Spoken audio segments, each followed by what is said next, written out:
Hello? We should talk a little bit about the disadvantages of wanting to win all the time, right? And we've talked about the mental disadvantages. Like, obviously, like, there can be a lot of high and lows from it, but I've never really talked about the gameplay disadvantages, right? The mental aspect of wanting to always win is pretty bad. It's much more likely that if you have that mentality, you're much more prone to highs and lows in playing. Like, if you want to win all the time and you win all the time, it's going to feel great. If you don't, like, you just get washed, and it's like, well, what does that say about you, right? Some people just don't really know how quite bad it is. Believe it or not, wanting to win all the time, it actively makes you a worse player.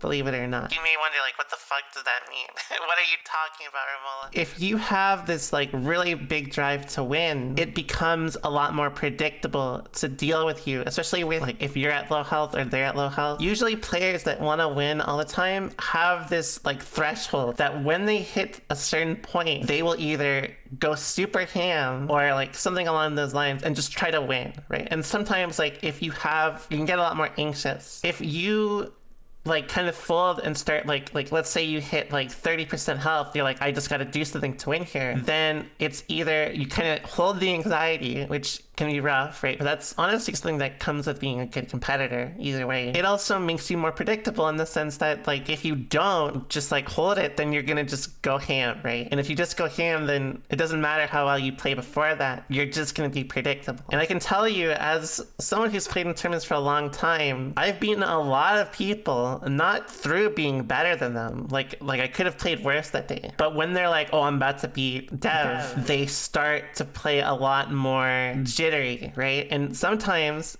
I just win because they have that mentality, right? A lot of people have like this kind of urge to stand out, right? Like they want to like be recognized for their skill, which I want to talk about that in a bit too. But as a result, like when I get low health, they may commit more to things like 5D or like, you know, bad mix-ups, but like maybe like knowledge checks basically. But that means overall their success is entirely based on how I adapt to it rather than their skill as a player, which means they're making it harder for themselves. Let's say if you are the type of player to like let's say you beat someone you really look up to 3 times in a row, then the next day they beat you 10-0. You could have felt really good about it the day before, but then it's just like, well, what happened? Mentality is always the hardest part about it because it's the most damaging, right? You lose not because you played worse, but because your mentality was just not as strong. But it's a really hard concept because, like, again, like the game teaches you to value wins. If you do that, it kind of makes yourself worse. These sort of problems can damage you more than anything else, and sometimes they can kind of even reduce how good you are because your priorities are mismanaged. I think a lot of the time people feel like they want to prove how good they are, or they want to see how good they are, but the problem is, like, let's say in casuals, it doesn't really matter. Like I don't care if anyone beats top player in casuals because there's nothing promoting it being serious, right? We've talked about this. If you beat, like, let's say Days in a casual set, I don't really care because it's not really like intense. It's not really an intense set, right? Like there's nothing to be proven. Yeah, exactly. There's nothing on the line. If you do it in tournament, I'm like, that's fucking sick. You're awesome, right? That's kind of also another problem with focusing on that, right? Because if you have success in casuals doing this sort of thing, like kind of robbing people, then you play someone in tournament, they might smoke you because it's predictable. They struggle, they kind of put this stress on them in casuals. In tournament, it's going to be more stressful, right? Because there's no room for error. It's like a lot of people just think like, oh, I won one, I'm happy. But in tournament, it's like you lose like 3 games, you're done, right? That's it. How much value should you put on losing to high-level players versus beating someone your level? What's more valuable? They're both very important, but in different ways. Beating someone your level, the aspect of beating them is not important. The aspect of having a game plan that's like successful against people at your level is good, if that makes sense. It's good in the sense of your game plan is working, but not because you're winning. Losing to top players usually will expose the really bad habits you have. And sometimes like the really small ones too, right? Like some top players are really good at taking advantage of like bad meter usage. Some are really good at just punishing you for RPSing poorly, you know, stuff like that. But again, like that's why it's important to not get caught up in like winning or losing. It's about like, I try this, it doesn't work. I tried this, it works against people my level, but doesn't work against top players. A lot of people will kind of take the success at their level as like a statement of success everywhere, which kind of leads into the next problem of they feel entitled to win, or they just want to win really bad against players that, are considered good.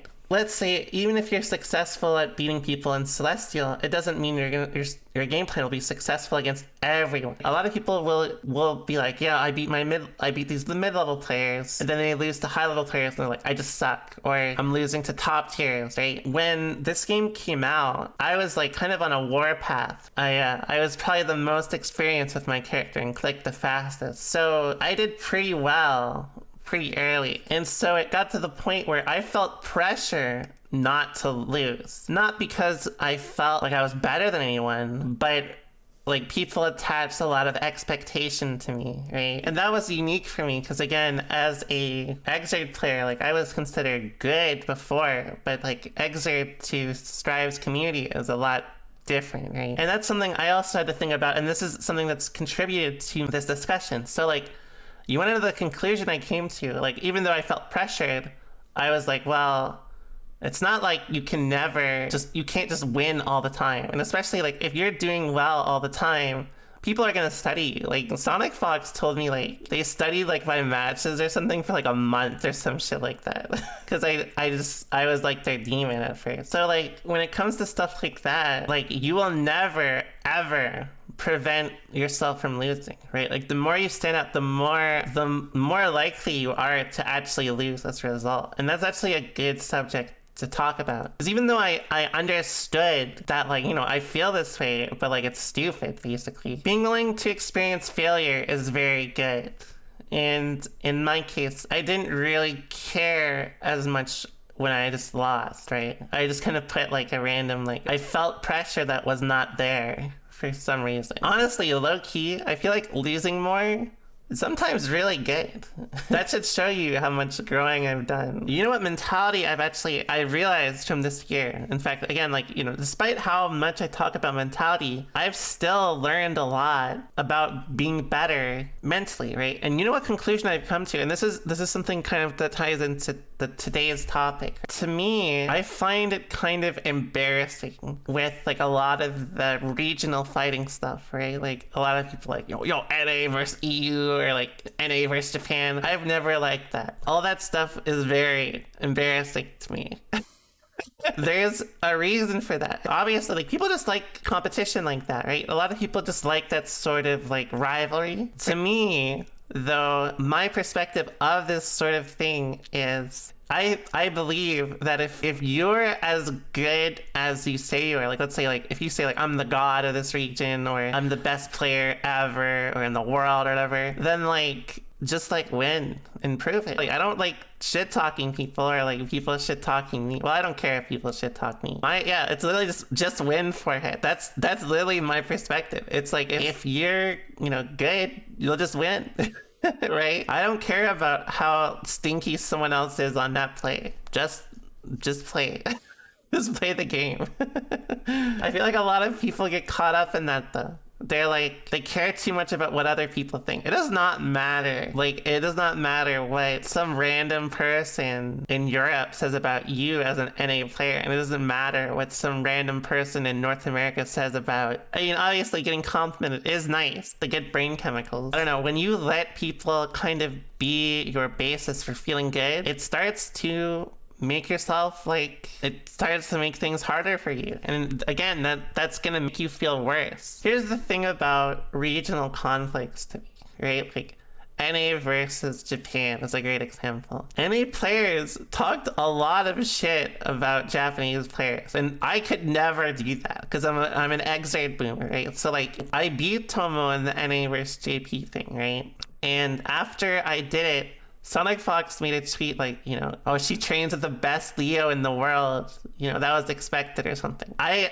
was just like, my brain went to like, no, you can't say that about Tomo. You can't say that about Tomo.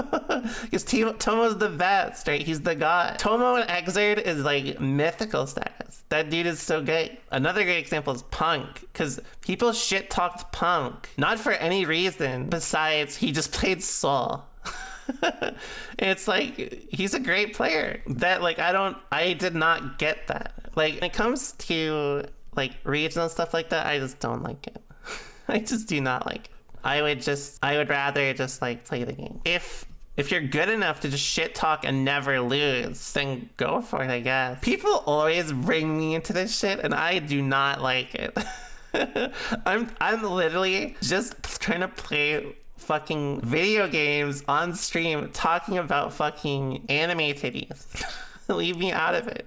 Yeah, I'm literally just a cow. Like, come on. If your ego is attached through like, oh, my region is the best or something like that, and someone's like, oh, you suck or something like that, you may be like, no, you suck. I hate you. I hate you. And then everyone's just looking at you like, what the fuck are you talking about? Just relax. And I think for me, this stems from being an Exerd player, right? Because it was like people who cared about like NA versus EU, and that was like literally no one cared. Because like it does not matter if NA or EU is the better one, because Japan would just smoke you.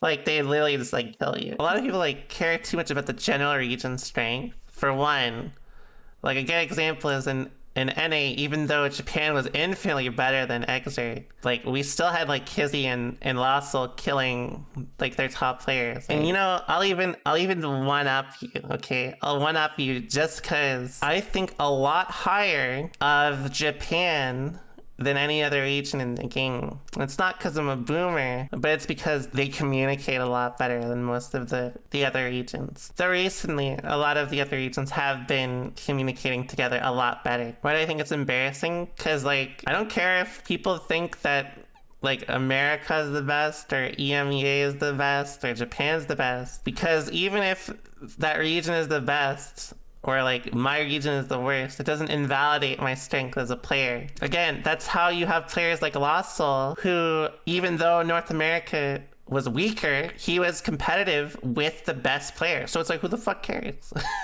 And again, that's why I view the thing I do. If you're like the best player, it doesn't matter what region you are, just go in the win.